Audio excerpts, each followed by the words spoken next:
So, welcome.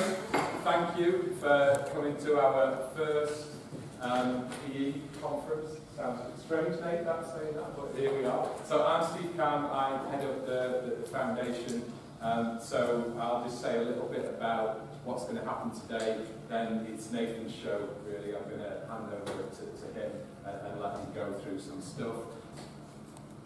A little bit about the foundation.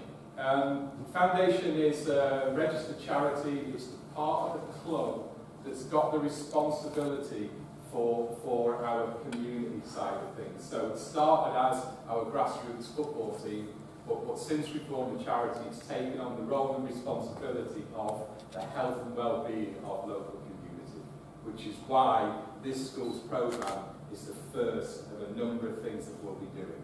And you see what we do is put smiles on kids' faces in terms of grassroots football. What that picture tells you is the stuff that we aren't doing yet, will be, which is about, it's not just about the kids, it's about the parents, it's about the grandparents, it's about the local community, and it's not just about football. It's about learning, it's about social interaction, it's about physical activity. You know, so the foundation has that wider brief now as part of the club, and so we're at the beginning of a very exciting journey in terms of how we contribute.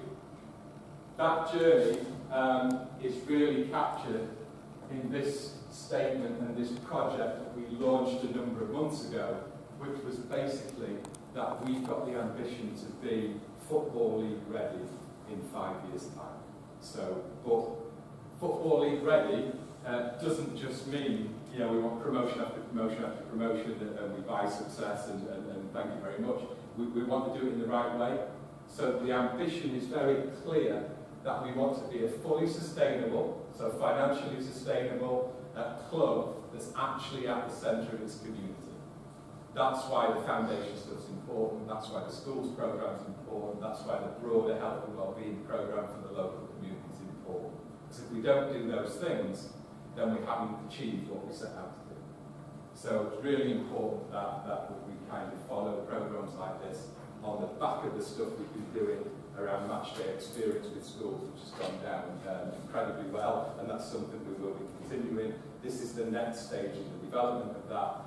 It'll be followed next month with an announcement about some of the wider community programmes we're doing as well. So you know, it's an exciting time for the club, exciting time for the foundation, and we really would love all of you to be with us on that journey as we start to move forward. Okay. So, enough from me. Nathan's show. What Nathan's going to do is going to go through some stuff with you.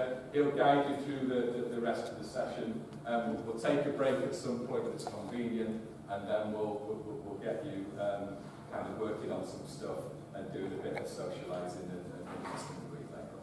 Sound all right? Yeah? Right, Dave, you're on.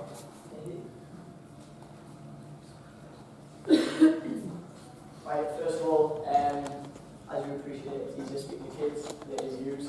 I'll try my best today, so bear with me. A little bit about me. I recently took the job at SSFC Foundation. I was working for Southern's Foundation and moved across at the start of this year. In terms of background, the first thing I did was going into this industry for 30 years. Worked with Dad, who's over there. Background, 30 years. Football background, as well as working here. I worked for Southern Academy, the foundation phase. And PE is probably the thing that I care about most. I've just went and done my early years educator, so we'll get a little bit of teaching within the content I'm delivering, and I'm going to be for me football wise. Just a little bit about me. Start activity. Now some of you, Wes, this will have to cast quite a long way back. You've got 5 minutes as a discussion. I need you to talk about how did you play when you were young. So I want you to go back to the same age as the children you're teaching. So if you were teaching early years, how did you play when you were that age? Year 4, how did you play when you were that age? What games did you play and where did you play them?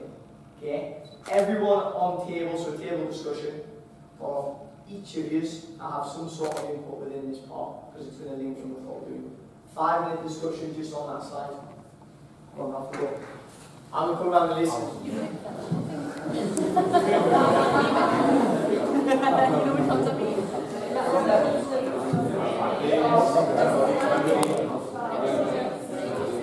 You saw quite here this one.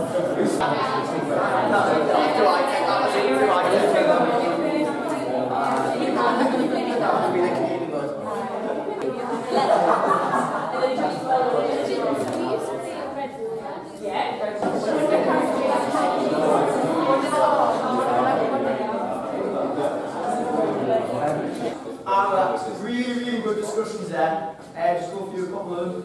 This table you've got. Heads and balls. They that all the time. Back table. Wembley. When do you see that happening? Anyone does that, does it? I spell all the time. This one, tin can. We'll explain what tin can is.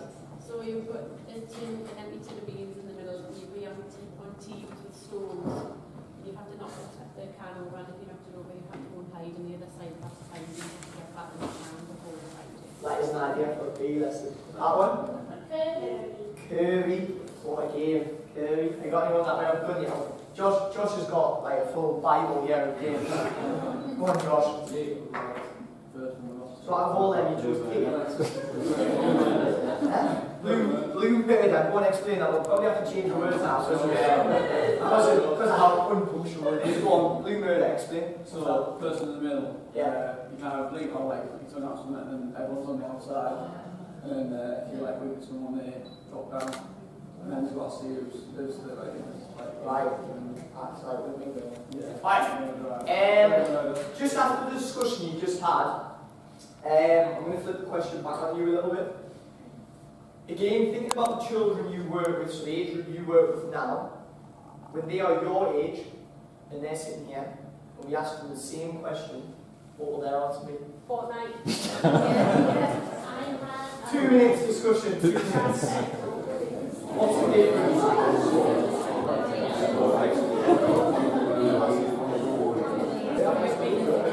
Alright.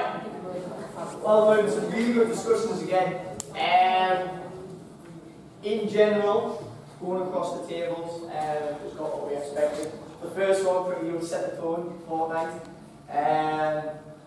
So, would anyone like to discuss what is the main differences? What is the main difference between the first question you answered and the second one? We'll go that table first, that one. We said everything's pretty much structured, like children find it really difficult when there's just when they have they have to do things themselves, everything's structured and risk assessed and exactly. That key bit about the risk assessed stuff is quite important. Some of the games that we discussed at first would have an element of risk. Whacking a tin can with a stone, it has an element of risk. Sometimes I think modern day natural play, that doesn't happen unfortunately. Good discussion on the middle table around safety. Is it safe for kids to do them things anymore? Is it safe for kids to go out by themselves? I think it's a good point because of the way our generation's changing and the way we think and the things that come out in the public domain which probably didn't. For me, as you lot sitting here, that emphasises how big your job is now. In all seriousness, for the group you work with on air, they don't do that anymore. All of them things that you just said you did, and you probably developed millions of skills unknowingly, whether they were physically, socially, whether it was a group you help. They don't do that anymore. So that shows how big our job is in PE. So I've got to write down. This is emphasising the fact. Thinking about what you just said, thinking about the children you currently work with, so again your age group, individualise it with you, and looking at the picture, so it is our responsibility as youth coaches to ready children and young people for a world and a game that doesn't quite exist yet. So go on the other slide, because the only thing we know about the future is we don't really know. So thinking about that, planning a PE lesson, so if you're going to plan a PE lesson for next week, what skills as PE leads, as head teachers, as PE coordinators, what should we encourage? And think quite broadly around it. So it might be the skills that you develop unknowing, like when you do in the street. What skills should we develop if we would learn the lesson? This is we'll do 5 minutes again. This one I would like you to write down, please, if possible. Alright, 5 minutes.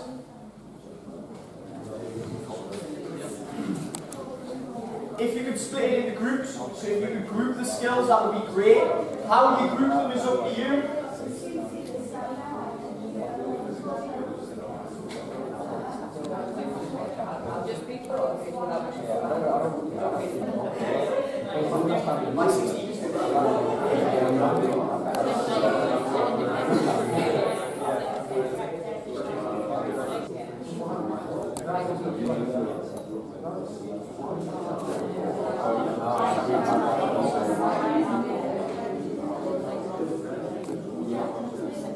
Well done, some really good discussion. Interesting to see how the skills have been grouped together. A lot of people's went physical, social, emotional, some stuff in religion, nothing table. Right, that table, we're doing it. Right, just going to start with this table. Just give me 2 in a little explanation, please, John. We could got adaptability and inclusive. Right, okay. Right, elaborate. Well, adaptability, like how kids adapt to different practices and what they're taking, so like Yeah. There's one big one that you said. We put down religion as an aspect, specifically cultural aspects, because having a lot of like Muslim friends, I found that the families don't really push them towards pursuing careers in sport. Yeah. Because culturally it's not seen as something that can beneficial. Really. Yeah. They're more pushed towards academic careers, being doctors and dentists and whatnot. Yeah. Good, great one. Go one from the back table.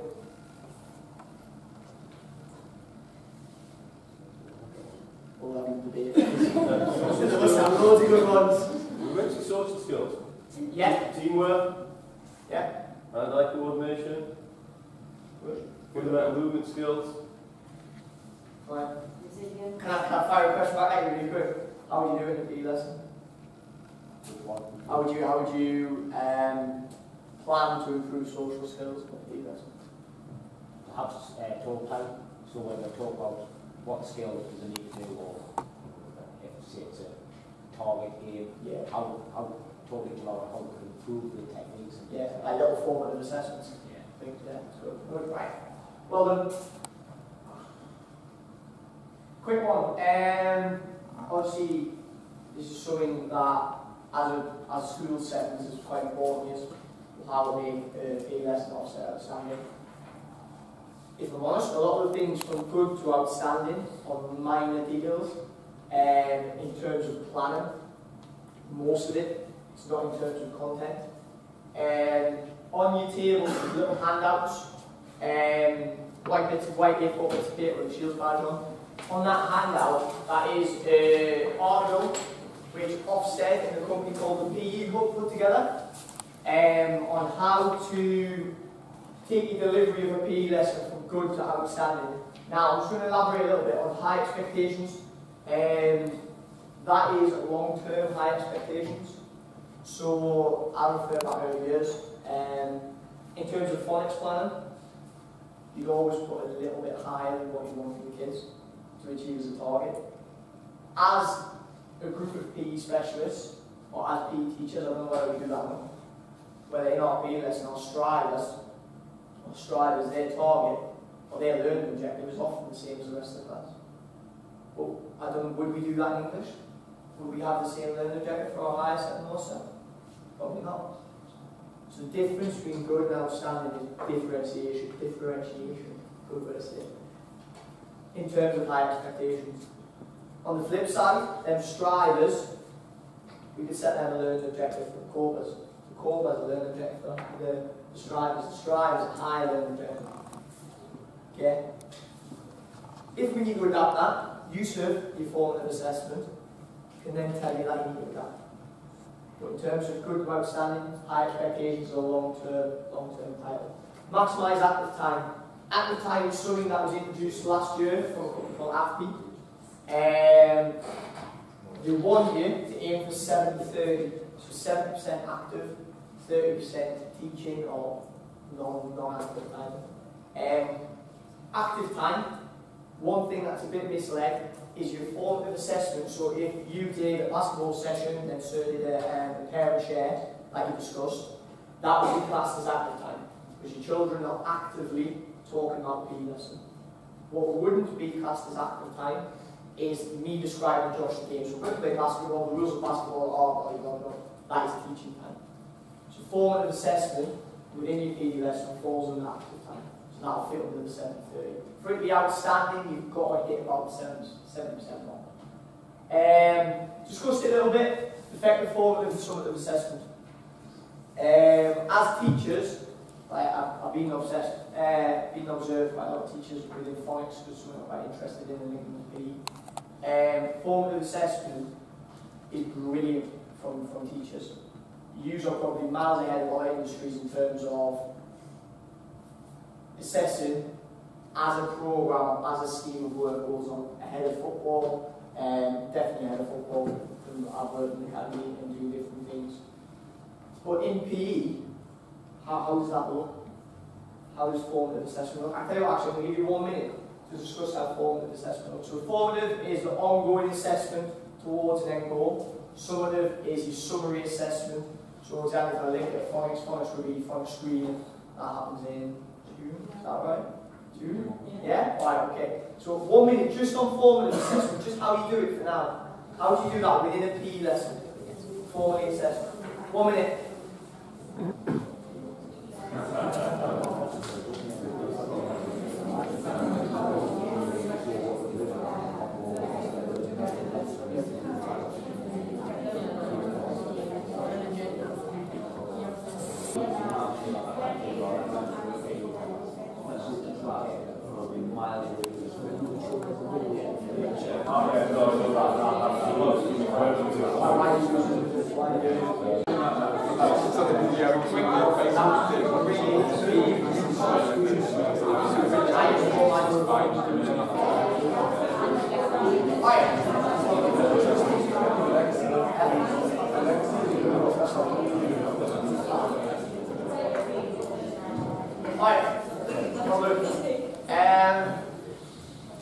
Does anyone want to discuss how they do it? This is sort of your teacher-led bit.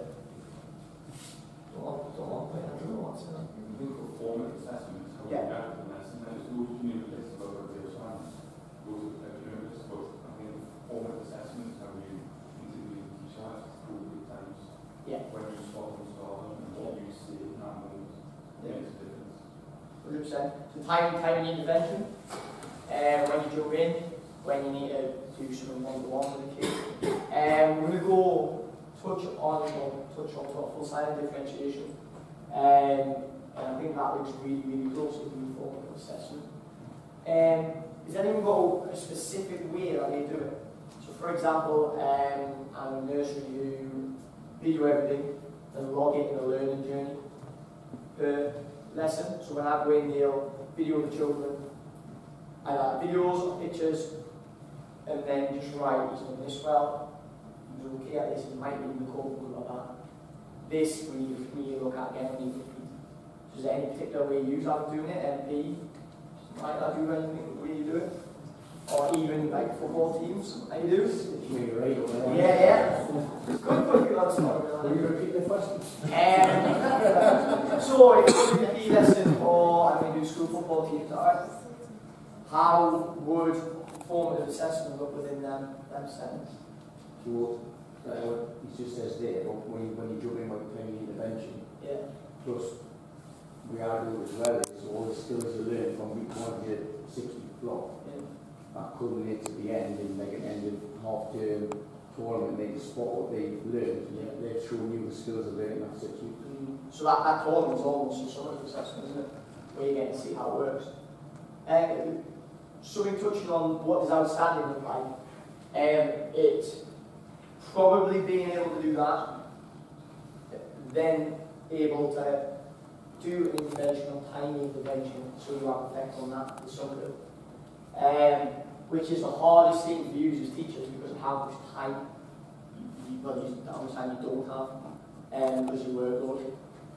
We're going to go through a couple of quick ways you can do it later on, but as an outstanding look, that's really what we're aiming for as a group of teachers in the room.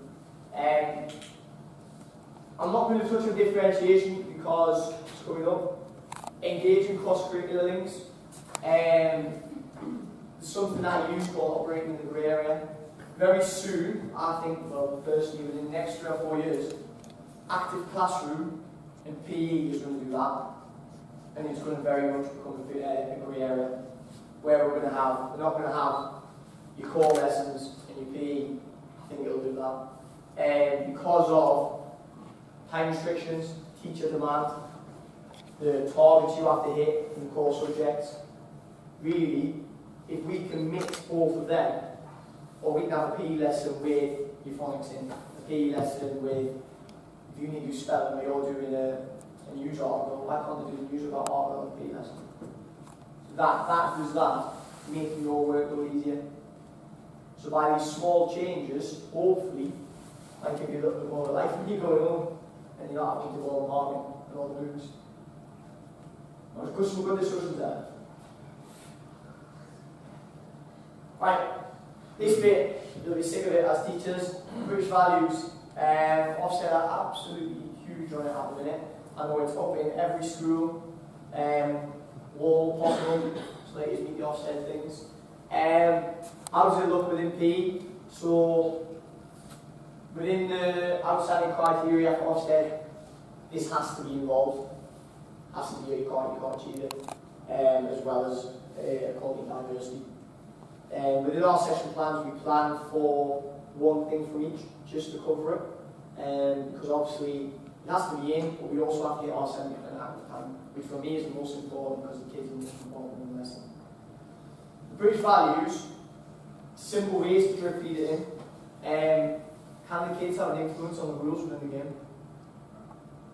By doing that, they're having an effect on a group task, which fits in the British values. Something that I've used, you might like this, you might not use it at all, I'll give you an idea. Multiple choice. C-View primary, I have a year 6 group. They always have 3 planned warm-ups, and it'll go as a diagram. So they'll either come in, they'll choose a problem-solving warm-up, they'll choose a movement warm-up, or they'll choose a pair warm-up where they have to do something better. For example, we've done this every week, they've chosen a different one, testing me. You'll see on the video, we've done a problem-solving one. So the paired one is they're attached, they've got to solve problems as a pair. It might be they're attached by a rope, but not like touching anyone else. So you're jumping over ropes, going under ropes. Movement might be a tick game, climbing, jumping, taking risks.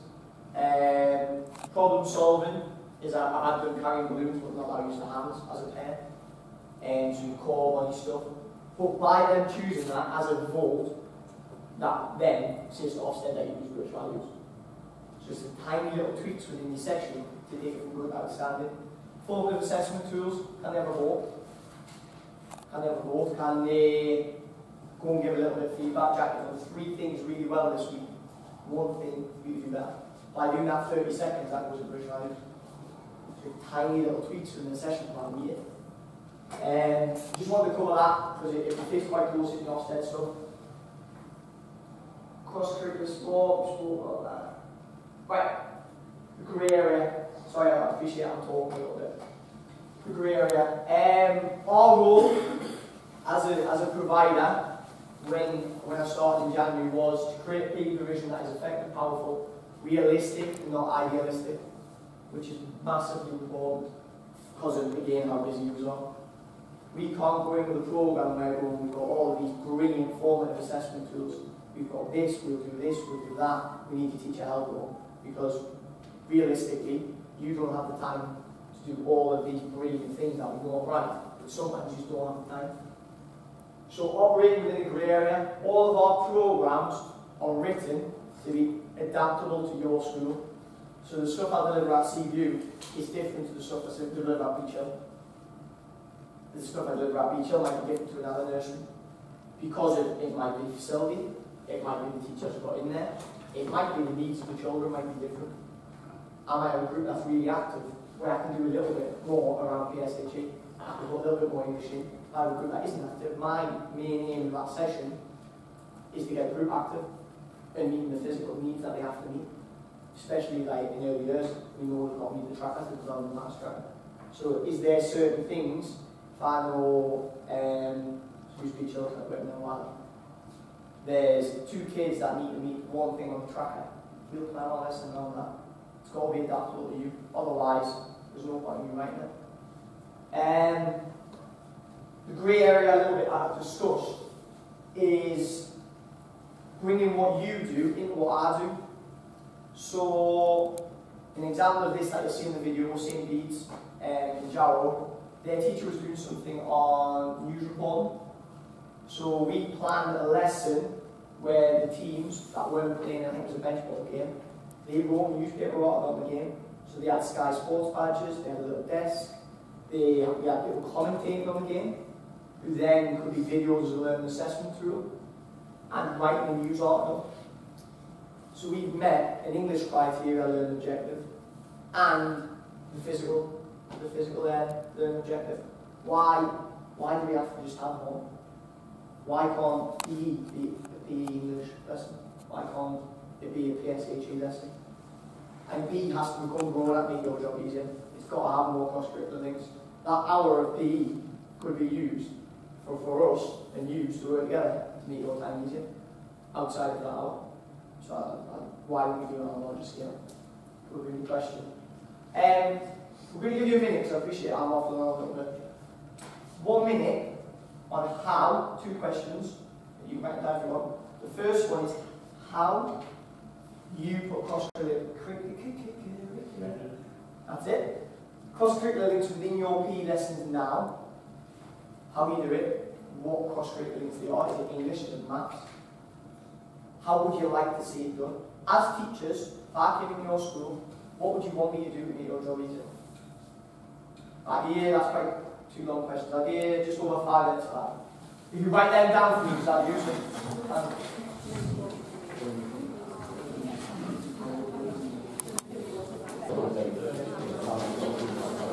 Does anyone need to go for it?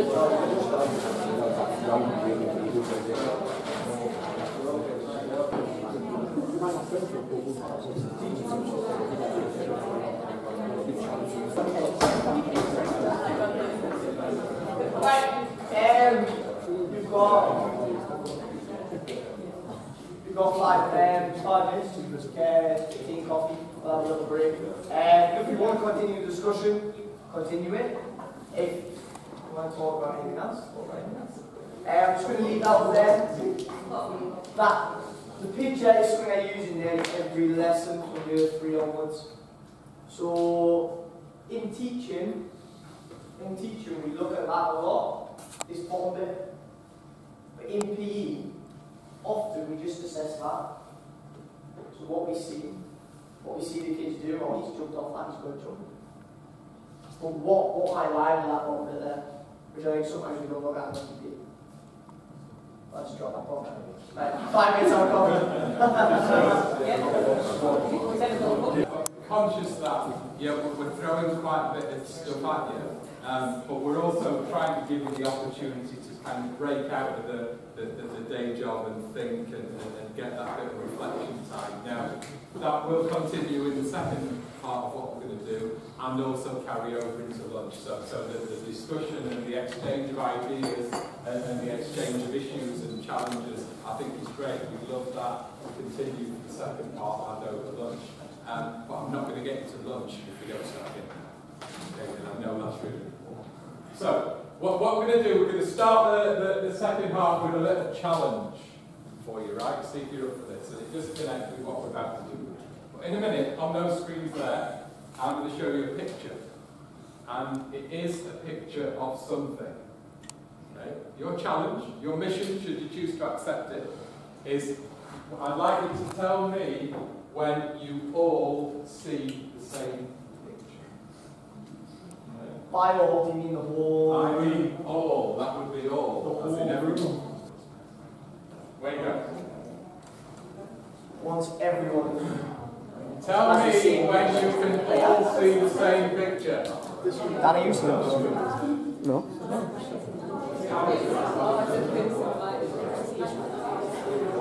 You might have to get up, move round.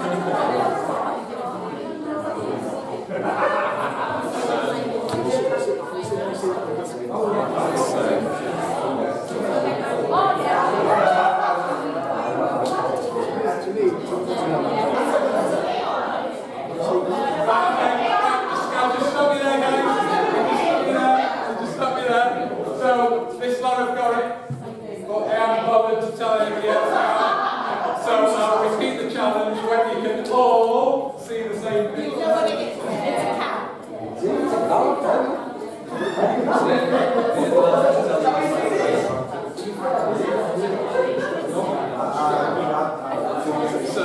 So you know it. Well then, don't you think about it? So somebody's going to work on that. Right, okay, you've got somebody out the seat. Look at that.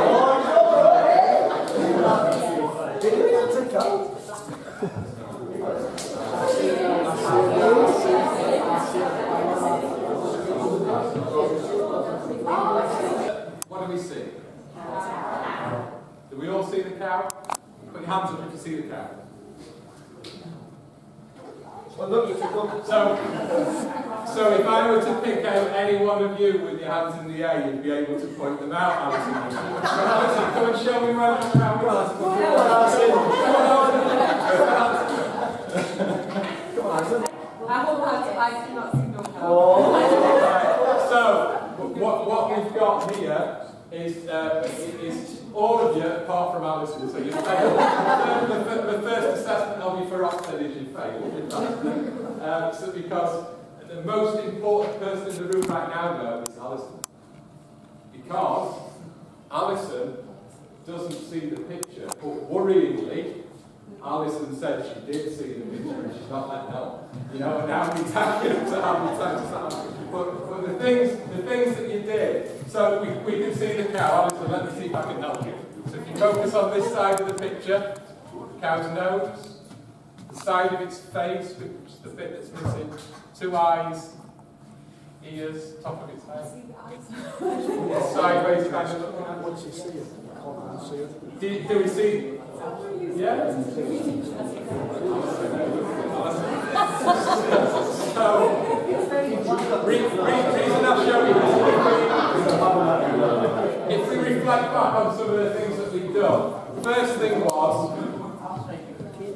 was, okay, we all looked at it individually, then we realised that this was a group class, so you start to talk to each other, great. Then we got one table that had figured it out and didn't share that best practice with anybody else. You know, then we've got one person in the room who said they saw it and didn't really. And how often does that happen? You know, so my question coming out of this session is, do we all see the same picture and how do we know? You know, so have we bothered to share that information? Have we talked to each other? Have we helped the people that don't see it? Because if we don't do that, then all of the good practice, all of the shared experience that we're talking about gets held in one place, rather than really making some kind of transformational change by doing what we're trying to do today, which is to talk about that. One last thing before I take it off now. I did this many years ago with a group of marine engineers at Swan. Now, same question, same challenge, 12 of them there was, all men. Same question, within an instant, the hands went into the air. Yeah, we can all see the same picture. And I said, you agreed on that? Yeah, we all see the same picture. I said, right, what is it? He said, it's a ship. Not only is it a ship, it's a destroyer. Not only is it a destroyer, it's a Type 42 destroyer. And I said, and you're all agreed, you're all certain that that's a ship. Yeah, absolutely confident. Anybody tell me what they were looking at?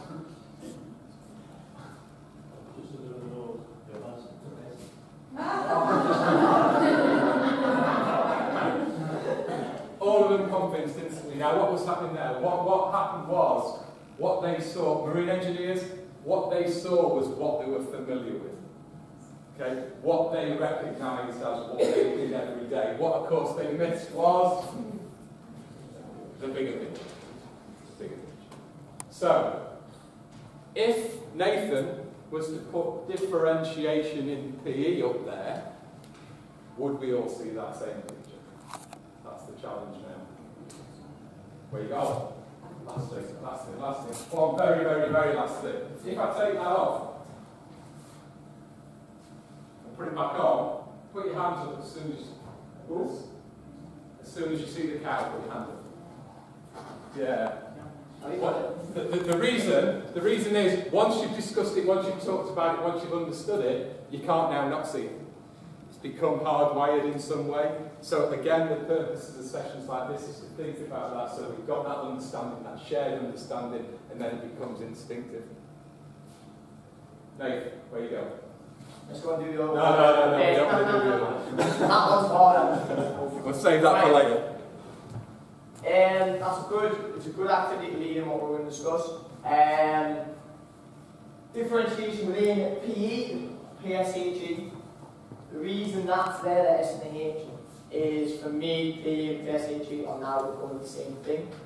The principles are pretty much the same. So within our lesson, why shouldn't we plan for the social and the health part of the education too?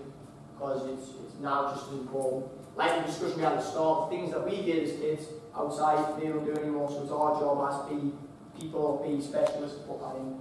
The activity there is a form of formative assessment. So, we recognised strivers, so that table over there, got the cow straight away. What's your name, sorry, miss? Yeah, got straight away within about 10 seconds. So, you had the right answer, but it took around about 4 or 5 minutes for the whole group to get it. So that then, within our PE lesson, how that looks is our strivers are people that we know can do it physically. They have the answers, might be the same person who puts their hands up. Put their hands down. Can you go and teach that to a group, especially year 6s or year 5s, stuff that we have in group around transition programs. Can then, their next challenge, their differentiation, isn't physically because we know they've done it as a striver or she's a striver. Socially, can they go and have an effect on the coping group or the survivors, the one that's struggling a little bit? So that's just a form of differentiation. The coping group is often the middle bunch. It's usually, I'll go through his mind, usually the Allisons, the ones who are saying, yeah, I know the answer to that. What's the answer then? I don't know. It's usually them ones, okay? And that's often, they're not survivors, they're not struggling. But socially, psychologically, they're not ready to share what they've got, especially in primary education. So then our focus, then our differentiation, again, it might not be physical learning. It might be for Josh, because I was really quiet and he doesn't speak anymore, but Josh to share whatever he knows in a parent share, that's for certain next one. So your differentiation always comes from your formative assessment, or if you've had summative one before, it might be the following on week differentiation. How to recognise, we've just showed it there, the group task. One thing that's massive, huge for me with this, is if we want to recognise differentiation, we must allow failure. We've got to allow it, we've got to let them fail, let them struggle. Because too many times, I've probably done it myself in PE, you see chaos, and you see this isn't working, when you go in and fix the problem for them, it'll make it easier. Or, I think what you do this way, that'll help you. But really, we can't expect, so going back to the before the start, the only thing we know about the future is we don't know. We can't expect kids to be ready for the future if we're always going to give them the answers. Because one day we're not going to be there answering the question for them, and they've got to know about themselves, that problem solving skill. So to recognise, you can't recognise survivors and record the group of your strivers without allowing failure. So why don't we, instead of planning, if we get them at this level and it's too easy for them, we'll make it harder, we'll give them an extra challenge or one challenge. Why don't we start there? We'll start at the hardest challenge, and if we need to bring it down, we'll bring it down. It's just going against what we've always done. If you do what you've always done, you're always going to get what you've always got, really. So why don't we do that? We'll recognise it earlier. If you start up there, you'll recognise it earlier, and you guys do that, the groups are, your strivers, your coaches, your survivors, then that will allow you as teachers, which you're already really good at, because you do it every day, in every lesson. So something I've got there. As teachers, you do that every hour of the day. It might be in English, if you have certain tables, or if I go back at early years, we might have a little different groups. But in PE, we don't do it. So how now can we start putting our teaching practices in PE? So that's PE and teaching is now doing that. It's now more PSHE. Using the information that you get from tasks like that, so tasks like that, to move out of comfort zones, I'd probably have someone like Alison after the question, then leading on something. So socially we'll do that. And I'd probably have as the strivers who've got it straight away, you might lead the task, have a child-led task. Again, if it doesn't work in the first 5 minutes, that's okay. It's okay. English lessons or maths or science, some of them lessons don't work as well teacher.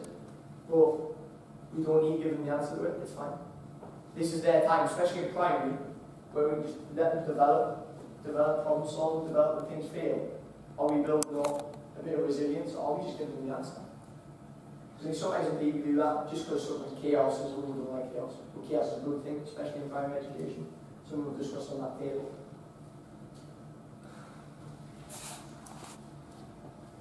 Already done that. Right, moving on. Moving on to us and what we do. This is all brand new. These little fellas here have been designed, how good are they by the way, been designed by Southern College students. Okay, so our program, recently designed, is just primary PE provision for now. It's split into 3 different areas. We have EYFS, we have the grey area, a little bit with your year 1s, year 4s. Then at the minute we have a 5 and 6 program around transition and around the type of it preparing the year 6 child for secondary education through sport. Just going to touch on some of the stuff we do within our provision. In your booklets, in front of you, there is a little description about our early years stuff. Early years PE in nurseries and reception, probably where my passion is and where I think the loophole is, especially in this area, because I don't think we do enough nurseries get provided in doing little stuff around PE education. Often because nurseries are quite natural anyway, natural play, natural environments. Sometimes it's the flip side, because they're being so natural, that tiny bit of structure is really good. In schools, sometimes because of the amount of structure, the tiny bit of natural play is good. So finding the right balance so we meet the demands of all of the kids, not just some. The importance of early years PE, the fundamental stage. The fundamental stage is the most important stage of PE in child's development. It's where we're giving the basic fundamentals of movement. So within the early years, I've used some of these before called something called mambles. So you've got your motor control, agility, motor control, agility, movement, balance, object control, and sequences. They are the fundamentals of the early years movement. Including them within your setting, or whether it's reception, whether it's nursery, environment. And we can do it in lots of different ways. It might be coming in and doing an active classroom session, or a school session. It might be sensory.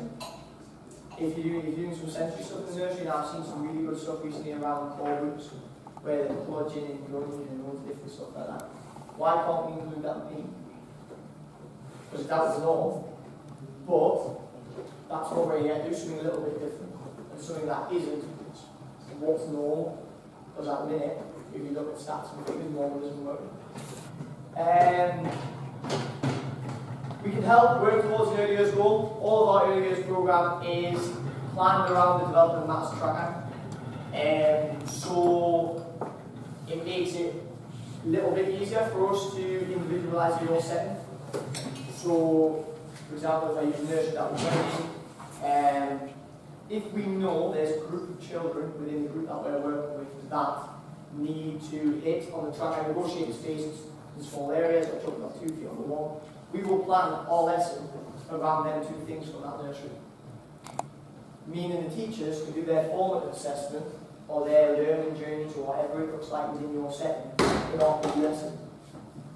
Again, linking back to the discussion we just had over there, teacher CPD, you're then learning how to develop your tracker and your assessment within PE. If it's something communication or moving and handling within the tracker that they need to do, why can't we include that in PE? Why does it have to be done in an education setting or a classroom setting? It could be done in PE. So it's bringing down the barrier between your core subjects and your PE and bringing them all together. Do you know how I'm moving up forward this bit? Today is one of our first monkey movement earlier sessions. The basis of the sessions is to get children within earlier settings moving in different fun ways, and the word fundamentals is a little bit of a buzzword at the minute. So we try to get fundamentals and movement and motor skills into children in a fun, loud, buzzing environment. Something that we work closely with this particular session is a nursery preschool session, so it's probably the younger bracket that we'll be working with throughout our PE curriculum. So it's all about a fun environment where there's exploration, the kids can act on curiosity and develop themselves whilst enjoying it. They're really beneficial for the children, not only to have a male role model in the nursery, because you don't get many male nursery nurses in, so that male role model being around is really beneficial for the children, but also the sessions that you do they're just fun. It's not as if it's sitting and learning, it's just fun, and you don't realise how they're actually getting out of it. The parents really enjoy it as well. All the kids absolutely love it. He's just so fun. I didn't know much about Sheila's football, but my husband's a farm and also on matches and stuff, so just to have that in nursery as well, and a little bit of history of Sheila's within nursery, that's really nice to be able to pass on to the children as well.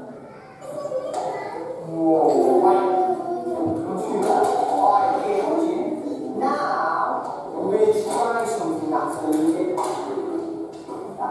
bit hard.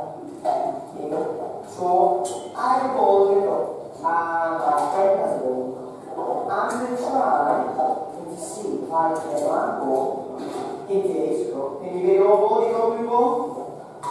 And he's going to try to game. If you look at how the transfer years, this fits around negotiating space, handling objects, using objects to create games.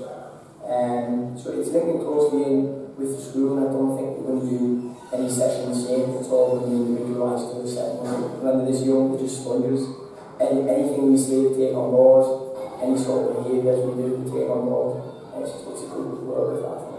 Probably my favourite good work.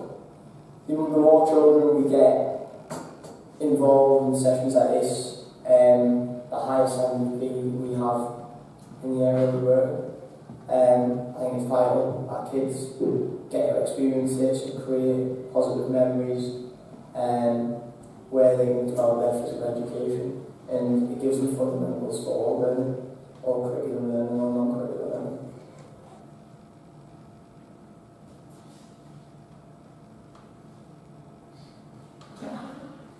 Maybe that wasn't the screen by the way, but I can't quite quickly. So that was the monkey movement session, the last one we just discussed. In the lesson, the child's objectives and the tracker was all based around movement and handling and object control. So they were using bouncy balls, balloons, they had cups that they were chasing bouncy balls in, trying to put a cup on for a little bit of coordination. It was absolutely crazy with the thing. Just a couple of things that we put in that environment that I want to ask Gemma about, Gemma will probably elaborate a little bit of that, was how we plan for differentiation within that group, and how we've used it.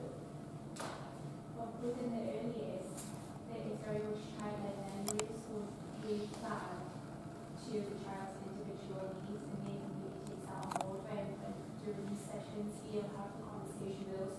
We'll have some children who are thriving with the physical, but the social might not be as good. So we need these sessions very sociable. So get the children that are willing to take part, who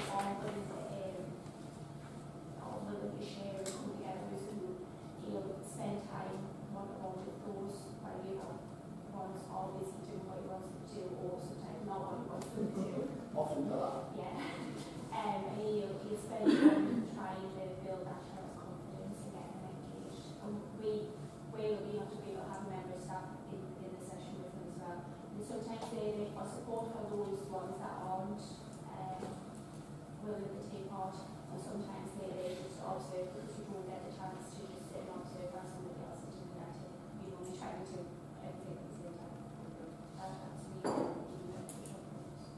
That's not how the kids started. How did the kids started? The absolutely lovely session. We always can see him on the path, and then always they make students singing on the path, and you would think, oh, I don't know, like screens, footballs, everything was football. Footballs, yeah, and so the line up. You can never get a child to line up unless they can come to the path and they come through the door.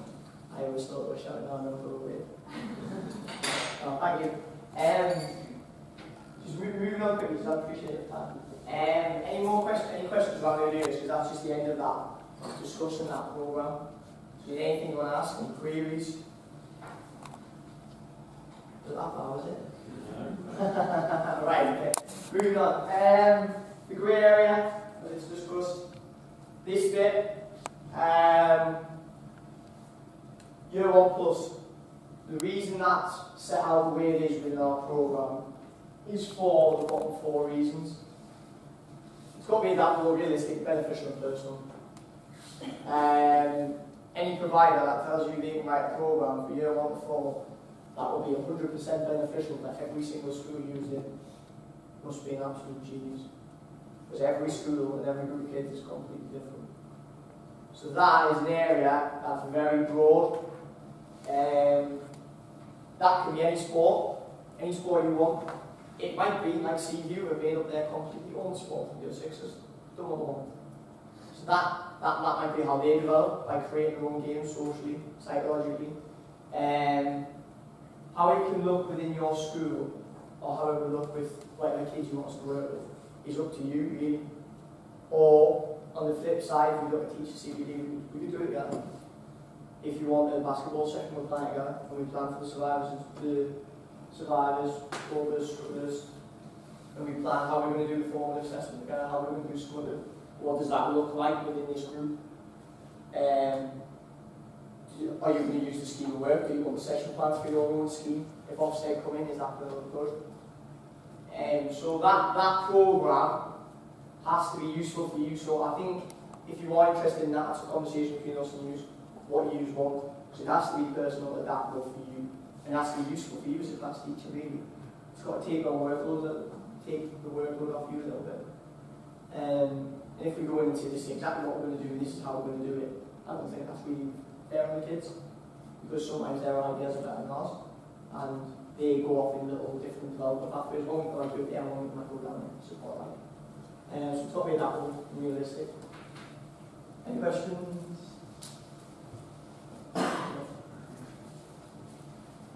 Alright, little video.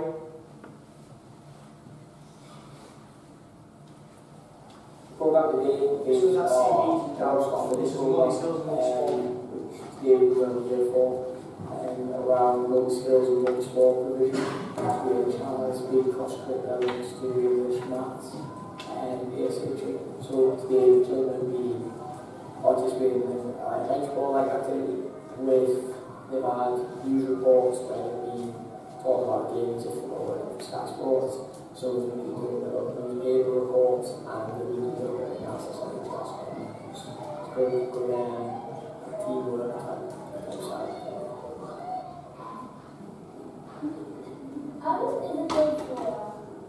How's your group going? This is brilliant, by the way.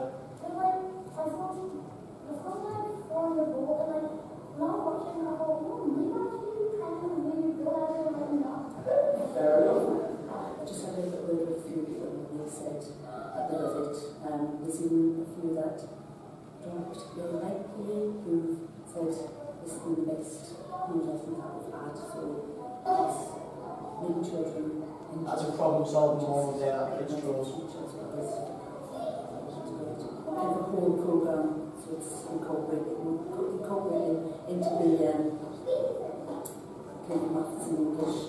And I was thinking the same as well, so it's great, really good. And the teamwork of being a friend to each other, seeing to each other, this is what we're doing well, and this is really what we can do better in the future. Really enjoy working with them, and I know listening to them coming downstairs, they're thinking as well the fact that it was here. So it's a really good role model for them to follow in the future. I'll ask you a question. Do you think that is made it on because you just done it straight away without having to think about it? Or did you see somebody else do something about it? Be honest, there's no more answer there.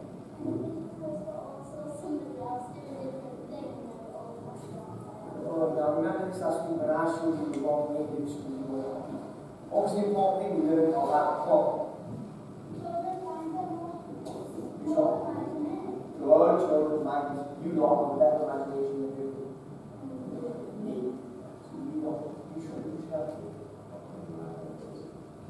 In terms of success criteria and learning objectives, we are looking for physical elements to come out because we've got to meet the needs of the schools that we work in.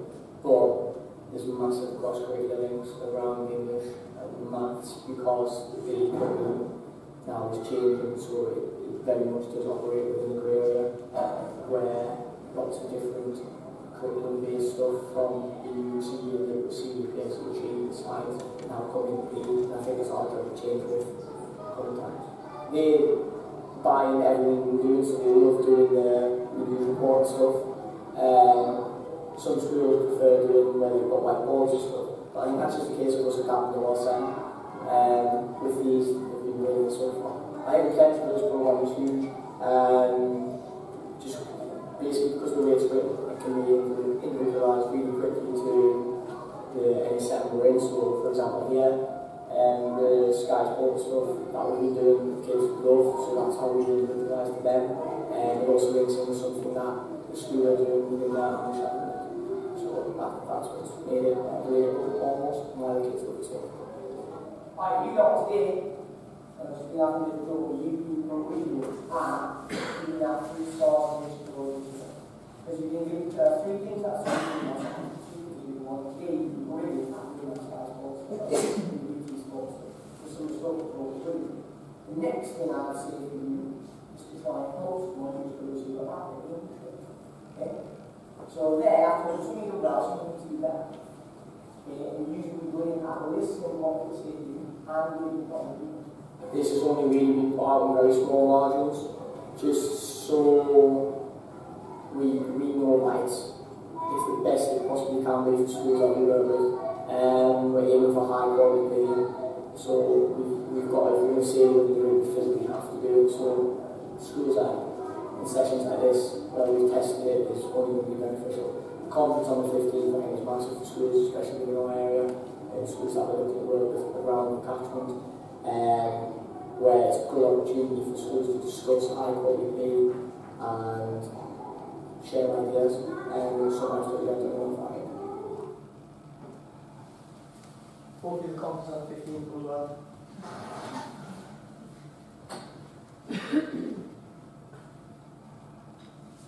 Right, final program. This actually has been the most popular one so far, which you're okay expecting. This one here, preparing the Year 6 child for secondary education to the power of sport. This is very quickly, so this is something that we're quite happy with. We're quite happy to be adapted. This is very quickly turned into a Year 5 and 6 program. Because of the demand. Which is probably a mistake from me, because it should have been written as a Year 5 program. But that's something we noticed, so we'll change. This is a PSHE program, I'd say, not PE program. It's PSHE through the power of PE. So in this one, it is, I'd say, almost a 50-50 split between me and the children. This again is individualised for different schools. At CB, I'm using an example today. I'm running this year 6 program. I'm in the 5th week. It's probably due to the standard of kids and the standard of answers that we've had from that me and Blair have had in the past few weeks. It's probably now looking more 60 children, 40 me and Blair. In terms of these kids are now coming into lessons writing their own warm-ups and writing stuff for differentiation as year 6 children. Now, if they're going to come to me and Blair and say, we've got a warm-up, and this is how we're going to do, we don't call it differentiation with them, we call it 3 stars knowledge. And they've got an idea for this. Brilliant, go and do it. Socially and psychologically, the things we get out of the kids who are the children that wouldn't speak to me for 2 weeks, thinking who's this person standing on the bench walking around, are now standing in front of groups and speaking. PE side of it, it's a little bit more games related. So games related loosely. So an example again is bench ball. We started off with that CU. They now have took that in a little bit of a different path. Similar game principles, but they've changed the rules. They've developed their own rules. They've developed now. They have coaches of certain groups. So one person will coach. They referee the home games. They have decided on a Sky Sports desk on one corner of the hall that stays there every time we come in. They've also said they want music, so we have music for the games. And they have an analysis desk. This is theirs. And the analysis people, they look at teams. So if the Oranges are playing against Green bench ball, the analysis team will focus on the Oranges. At the end of the game, they will then have a discussion with the Oranges about 3 things to do well, 3 stars, 1 thing to do better as the wish. So that is that word you're using on all conference, the grey area. That grey area is so important because it allows kids to go off in little different directions. And that's what we want. We want kids to be kids and everything to be different. Specialist lesson plans, again the lesson plans you get access to, which can give me a lot of work at the minute, CV, because of how much they're taking my lessons. That's okay. Key links to school and national curriculum. If there's something you're doing within that school, so for example, World Group Day or National Bullying Week, we will make sure we will link our PSHS to that. Whether that's planning to fail, which is okay, or planning around principles that will overlap. So we can link into lots of different things because of how generic it's the programs are written. Bottom one, which I keep banging on about, the development future, you don't know about yet. So them social skills and them psychological skills will always be transferable. Will always be transferable. The physical skills we will never be able to guarantee. We'll never be able to guarantee that they'll be useful for kids who are not, because we don't know what change. Might be people flying around with hoverboards or whatever. We don't know. But the social and psychological skills will be key.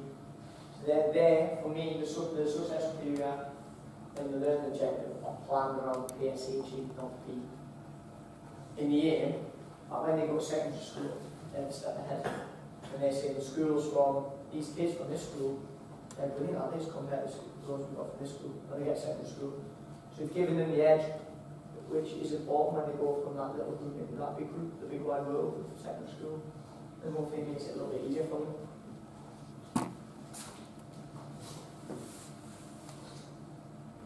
Alright, with this today, Kerry Dawson's going to speak from CU, of course, she's not able to get here.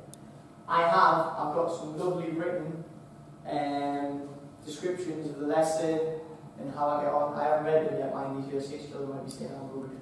Alright, but I'm just going to leave them on the table. If you would like to come and read them, that would be absolutely brilliant. And thank you. Thanks for listening to me all that. I hope some of it's been really useful. I'm just going to hand you back over to Sarah. Thanks. Okay, thanks, mate. Okay. Just what I want to do before we feature. No such thing as a free lunch. You know that by now. I just wanted to go through the purpose of today. The purpose of today was really about giving you an opportunity to step out of that day job and think around some of the issues and challenges that you're facing, The purpose for us today also was about launching our programme of activities. So I don't apologise for the sales pitch, but we have done one and you know we've done it. But the reason we've done it is that I think the things that you recognised in that first part of today's session about how it was when we were kids and some of the things maybe that fall through the gaps, not intentionally, just because of the way that things happen and the pressures that we're under to deliver. And I suppose all we're saying to you is that we're aware of that. You know, and what we're trying to develop, and this is the first time as a football club we've been able to do it, is to position that within our role within the community as someone that can add value, someone that can work in partnership with schools to make it better for us all and easier for us all. That's something we can now do for the first time. And so we're pretty excited about that. You know, so the stuff that Nathan's done so far has really been developmental in terms of carrying his learning and his experience, adding that to the experiences and challenges of schools, and really trying to put something together that's got the potential to be huge. You know, so what we've tried to show you this morning is that picture of the cow, you know, in terms of PE provision in schools. So armed with that picture of what that looks like, our challenge now is, sorry, with what I'm about to deliver, we want to see a herd of cows across South Tyneside that's got that shared understanding from your perspective and from ours about what that looks like. And so that's where we're kind of trying to be. We are not saying that you're not capable of delivering PE. We are absolutely not saying that. What we're saying is, we know that there are areas where you might want a little bit of help, where we can add some value, and absolutely that's where we can support you. You know, whether it's about Nathan coming in and delivering, you know, some sessions with you, that's one part of what we do. The other part of what we do might be us dropping into a PE session in the same way that we've been dropping into schools in order to offer a match day experience. You know, just what we can offer and put back into the community, of going into the schools with some of the players. The response that we've had with that, guys, has been amazing, hasn't it? You know, we've been, the number of, quite honestly, when we went to Westover Crown, Kate, and the first one was 150 kids in the school, 180 kids sat in front of us, said, right, who's got a question? And 180 hands went in the air. You know, and that took us by surprise. But there is something in this, there is something we can add, whether that's in a formal kind of delivery role, or whether that's as a partner in terms of supporting what the great work that you're doing in schools. Okay. So, you've got a question, sir? One quick thing, if you are, I don't know if Steve's going to go on this one, if you are interested in getting school PE, and I've spoken to quite a few years already, if you let us know as soon as you know, it allows us to make sure that time slots are useful for you and maximise what time you've got really. Obviously there's a cost to what we do, but I'm sure there's ways, such as pure premium, which is the ideal way to do, or the ideal use for, where we're coming in delivering PE, but also our jobs to help upskill that staff, so it fits in that CPD product. And you let us know the prices now, doesn't know that's on the head of us. Yeah, it's, let me do that. It's £25 per hour for the first 2 hours. If you do the third hour drops to 50.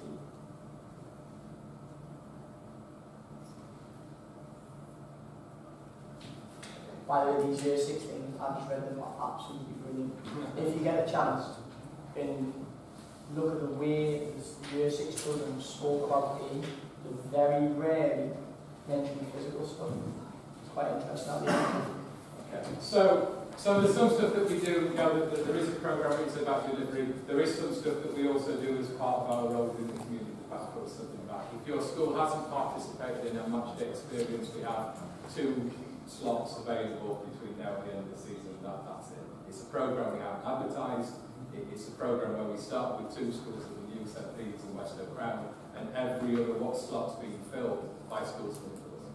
Yeah, and so we're happy to fulfil that. We just don't want to advertise it because we know we can't make the demand.